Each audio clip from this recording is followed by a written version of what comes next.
ang mabuting balita ng Panginoon Pinupuri ka namin, Panginoong Heso Kristo.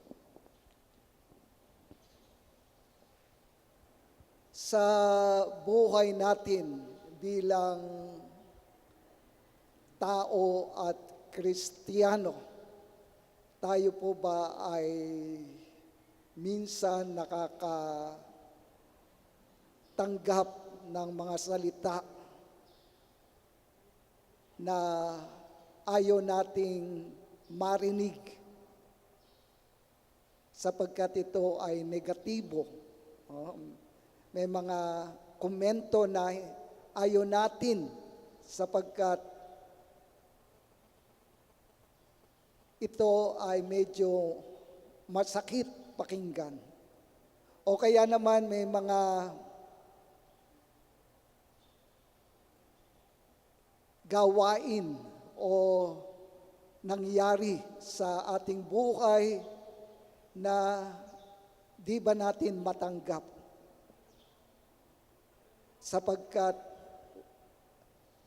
waribay ayaw natin na maganap ito sa buhay natin. Mga ilang pangyayari, katulad ng ang na tayo ay sabihan na meron pala tayong karamdaman na, di ba, isa yan sa mga ayaw natin na magkaroon tayo bilang tao, ay yung magkaroon tayo ng cancer. Kapag narinig natin to, parang ang mundo natin ay bumaksak na sa ating kinalalagyan. O kaya naman, may mga nangyari sa buhay natin na merong namatay o na-aksidente na hindi natin inaasahan.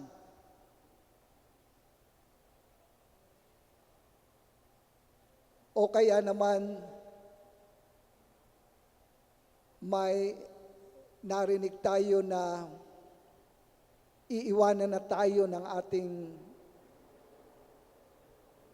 asawa, at mga anak.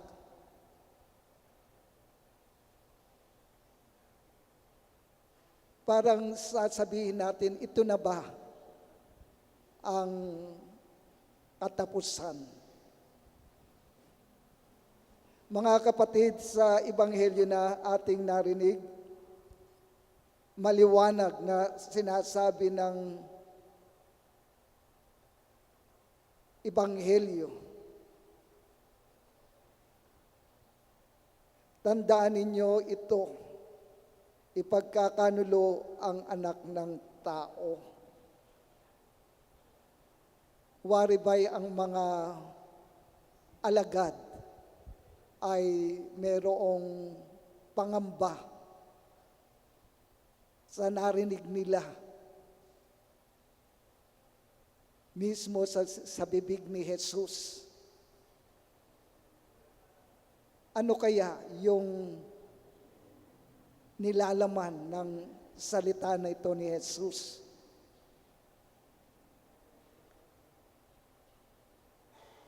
At ito ang pinag-isipan ng mga alagad, kaya hindi rin sila makapagtanong kung ano yun. Medyo hindi binanggit dito sa Ebanghelyo natin. Ang tinutukoy na pangyayaring magaganap sa buhay ni Jesus ay ang kanyang pagpapakasakit, kamatayan, at marahil ito yung ayaw marinig ng mga alagad ni Jesus. Subalit, ito yung katotohanan o realidad na mangyayari o magaganap sa buhay ni Jesus. Mga kapatid,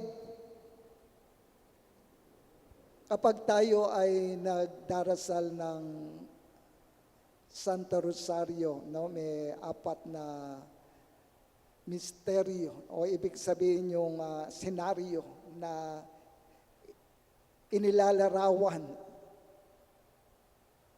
sa buhay natin bilang mga Kristiyano at mismo sa buhay ni Jesus na kaisa ng ating mahal na ina na si Maria na merong misteryo sa hapis. No? Kailan ipinagdiwang natin ang si Maria bilang reyna ng namimighati. At meron din namang sinasabi nating misteryo ng luwalhati o glorious mystery na kung saan ito ay may kaugnayan sa buhay natin bilang mga Kristiyano. Amen ba? Amen. At patunay lamang na bahagi ito ng ating pagtugon, pagsunod kay Kristo. Una, may tatlong, sabi natin, hakbang o paraan para makatugon tayo o makasunod kay Jesus. Una, yung ating ginagawa na pananalangin sa ating buhay bilang mga Kristiyano, bilang mananampalataya, bilang tagasunod ni Kristo. At kaisa natin ang ating mahal na ina na si Maria, ang Birhen del Carmen, na humihingi tayo ng tulong at awa sa Diyos upang sa gayon sa ating buhay, sa ating paglalakbay sa araw-araw ay magkaroon tayo ng kalakasan na iligtas tayo sa anumang mga kapahamakan at humingi din tayo ng biyaya na sana ang bansa natin ay magkaroon ng kapayapaan, magkaroon ng katahimikan, o kaya magandang pamumuhay para sa atin. Iyan yung hinihingi natin na panalangin na tayo ay patnubayan ng Diyos. Amen ba? Amen. Ikalawa ay magkaroon tayo ng pagtitiwala sa Diyos. Ibig sabihin, kung tayo ay nasa presensya ni Jesus na ating Panginoon, kung paano niya pinagtiwalaan ang Diyos Ama, ganoon din tayo, magtiwala tayo kay Jesus sapagkat alam niya kung ano yung mabuti, kung ano yung karapat-dapat at totoo upang sa gayon tayo ay maliwanagan kung tayo man ay nalalabuan o nagkakaroon ng pagdududa sa ating buhay Kristiyano. At ito ay paraan upang lalo pa natin na matugunan ang kanyang presensya o kaya yung anumang kanyang utos para sa ating lahat. Ikatlo ay magkaroon tayo ng paghahanda. Ibig sabihin na sa buhay natin walang kasiguraduhan, di natin alam. Subalit, dahil ang iniisip natin ay yung sabi nga natin, magkaroon tayo ng magandang buhay, magkaroon tayo ng ganito, parang kaginhawahan. Hindi lahat. No? Sabi ko nga, paano natin makakamit ang kaginhawahan o yung tinatawag nating kaluwalhatian kung hindi tayo daraan sa kapighatian o pagpapakasakit. Ibig sabihin, handa tayong magsakripisyo. Handa nating ilaan ang ating panahon at oras para sa Diyos at para sa paggawa ng kabutihan sa ating kapwa. Iyan yung ginawa ng ating santo ngayon na si San Vicente de Paul. Na ibinigay niya ang kanyang sarili para sa gawaing pagkakawang gawa.